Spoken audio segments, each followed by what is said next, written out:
હરિભક્તની સભા ભરાઈને બેઠી હતી ને મુનિ ધ્યાન મૃદંગ લઈને કીર્તન ગાતા હતા.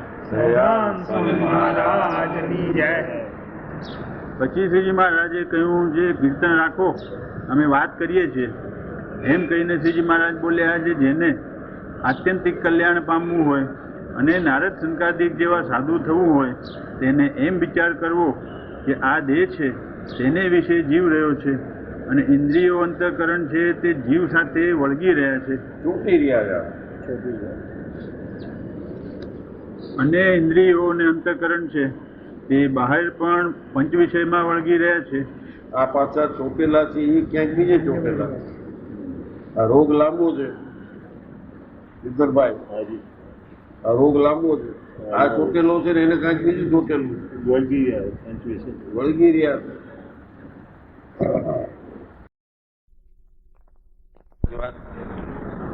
તેમ પ્રથમથી જે ઇન્દ્રિયો દ્વારે કરીને વિષયમાં અંતઃકરણમાં ભરાણા હોય તે તો આત્મવિચારે કરીને ટાળવા. તે આત્મવિચાર એમ કરવો જે હું આત્મા છું ને મારે વિશે ઇન્દ્રિયો અંતઃકરણ નો સંબંધ નથી. આ એ કરી શકે જેની ઉપાસના હોય સ્વામિનારાયણ, કા અન્ય દેવની પણ એની જ ઉપાસના હોય. મિશ્રણ વાળાનું કામ નથી ક્યાંય. ઉપાસક સિવાય કોઈ ન કરી શકે આપણું.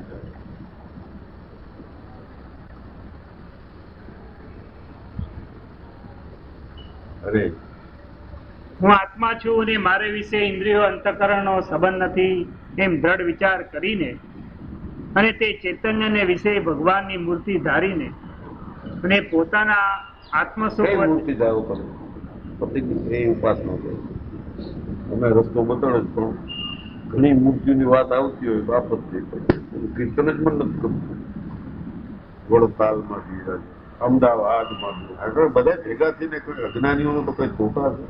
અમદાવાદમાં બિરાજે નર નારાયણ છે, ભુજમાં બી અમે તો ટિકિટ લઈને ગયા. એ નરનારાયણ એકવાર બોલ્યા તો બોલી લ્યો ભાઈ.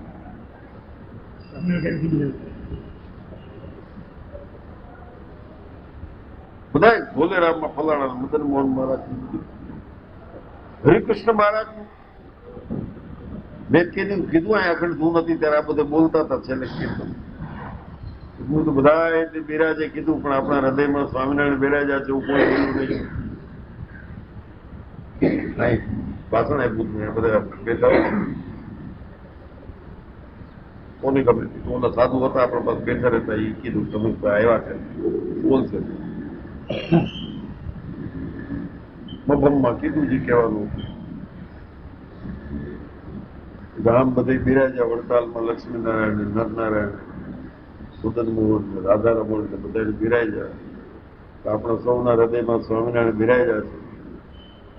એની આપણે ધૂન કરી સ્વામિનારાયણ સ્વામિનારાયણ.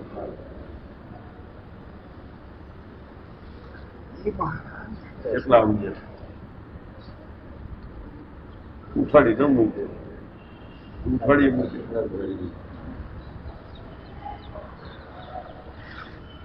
ઉપાસક અને તે ચૈતન્યને વિશે ભગવાનની મૂર્તિને ધારીને અને પોતાના આત્મસુખ વતે કરીને પૂર્ણ રહેવું. જેમ કૂવો જડે કરીને પૂર્ણ ભરાયો હોય ત્યારે જેમ બહારથી પોતામાં શેરીઓ આવતી હોય તેને પોતાનું પાણી થેલી રાખે છે, પણ માયલી કોરે તે શેરને પાણીનો પ્રવેશ કરવા દે નહીં.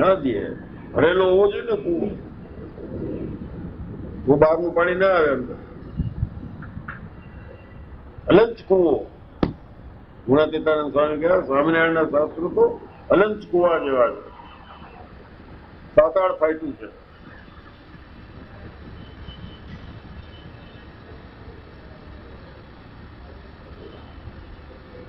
અને જો ઉલેચાય ને ઠાલો થાય તો શેરીનું પાણી બહારથી માય આવે. એવી રીતે આત્મ સુખે કરીને માયલી કોરે પૂર્ણ રહેવું અને બહાર પંચ ઇન્દ્રિયો દ્વારે વિષયનો માર્ગ બંધ રાખવો એ જ કામાદિકને જીત્યાનો દ્રઢ ઉપાય છે. પણ એ વિના એકલા ઉપવાસે કરીને કામાદિકનો પરાજય થતો નથી. કાંઈ ન થાય. આ તો વિષયમાં રસાસ્વાદમાં આસક્તિ ન રહી એટલે શાસ્ત્રમાં ઉપવાસનું મહાત્મા કીધું છે કે ભાઈ બાહ્ય ઇન્દ્રિયોથી શું કરી શકે આવું કરો. રહેતા રહેતા સમજવાનું આત્માનું જ છે. દેહ ખોટો છે, અમે ક્યાં કઈ તારો દેહ સાચો છે ભાઈ? હું આખો ખોટો છું, દેહ ખોટો છું, અમને શું કામ કહે? સળંગ ખોટો છું, કાઢી જ મૂકે મારું કોણ આપણે. વાત આ સાચી છે.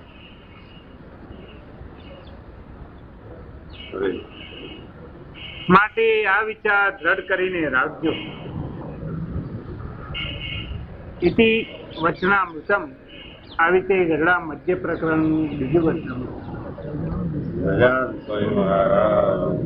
એટલે આ રીતે મહારાજનો મહિમા તો આપણે શું કહી શકવાના.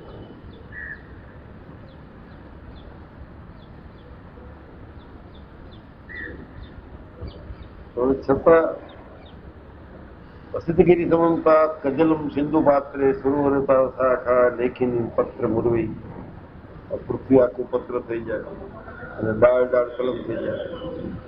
લિખિત યદિ ગ્રહિત્વા શારદા સર્વકાલમ. એમને કાઢ લખીને લેતા આખા કાળ બોલાયા તદપિતવ ગુણાનામ ઈશ્વર. આવા સ્વામિનારાયણ છે, એનું આપણે મહિમા શું કહી શકીએ? તો જેટલો કઈ એટલો તો કયા